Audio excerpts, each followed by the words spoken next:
I'm Austin Westfall. A 14-year-old student opened fire at a Georgia high school. For the first time, we are also hearing from one of the students who was shot on Wednesday. The GBI says, Have you ever wondered how a seemingly normal day can spiral into a tragedy so devastating it shakes an entire community?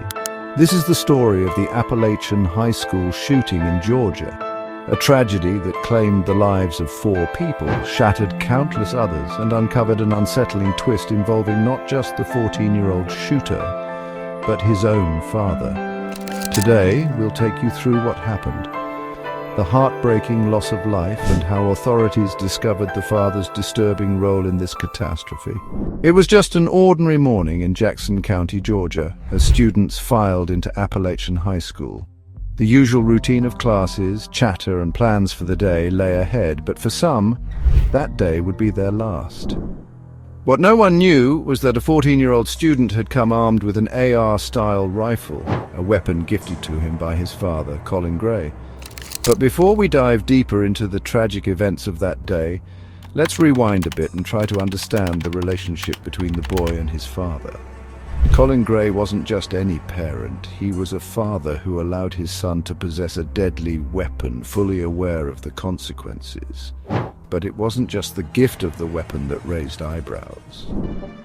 Police later discovered that the teen had been on the FBI's radar for over a year. Yes, for a full year, the FBI had connected him to online threats related to school shootings, dating back to May 2023.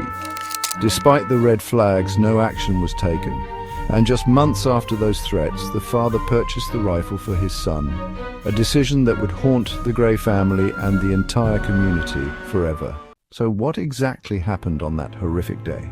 The first shots rang out in a classroom, chaos erupted, teachers scrambled to protect their students, while others froze in terror, unsure of what to do. Among the 4 lives tragically lost were 2 teachers who made the ultimate sacrifice. Christine Yumi, a 53-year-old algebra teacher, and Richard Aspinwall, a 39-year-old football coach. Christine died after jumping in front of a student, shielding them from the bullets. Her heroism, while heart-wrenching, is a reminder of the bravery displayed even in the face of unimaginable danger. Coach Aspinwall, known for his commitment to his students on and off the field, was also killed in the line of fire. 2 14-year-old students, Mason Schermerhorn and Christian Aiello, also lost their lives that day. The community, reeling from the loss, struggled to process the events. How could something like this happen? And more importantly, why did it happen? As investigators pieced together the events, it became clear that this was more than just a troubled teenager acting alone. The father, Colin Gray, was arrested and charged with second-degree murder, involuntary manslaughter, and cruelty to children. Why? Because he knowingly allowed his son to have access to the weapon. And not just any weapon, an AR-style rifle, a gift that would become a tool of destruction. The authorities revealed that Gray had full knowledge of his son's disturbing online activity. The FBI had flagged him for making threats about school shootings, yet nothing had been done. No arrest. No intervention. Colin Gray, aware of this, still went ahead and bought his son the rifle. Some might say it was negligence. Others believe it was much worse. Regardless, the consequences were devastating. As the community gathered to mourn the loss of their teachers and classmates, the question on everyone's mind was, could this have been prevented? The Jackson County Sheriff faced the media with a haunting statement. She did not believe the FBI's lack of arrest the year before was a missed opportunity. Yet many are left wondering, how could such a crucial warning be ignored? Could those lives have been saved if action had been taken sooner? Meanwhile, 9 others who were injured in the attack are expected to recover physically, but the emotional scars will likely linger for a lifetime.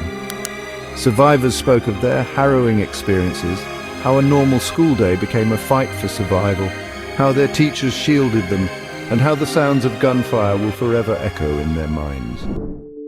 In the aftermath of the shooting, the question of responsibility doesn't just lie with the shooter. It extends to his father, a man who should have known better, who should have protected not just his son, but the community from the very tragedy he helped set into motion.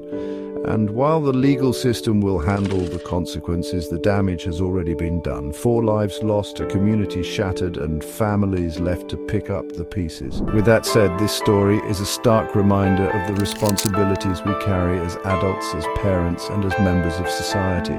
In a world where red flags can sometimes go unnoticed, the cost of inaction can be unbearable.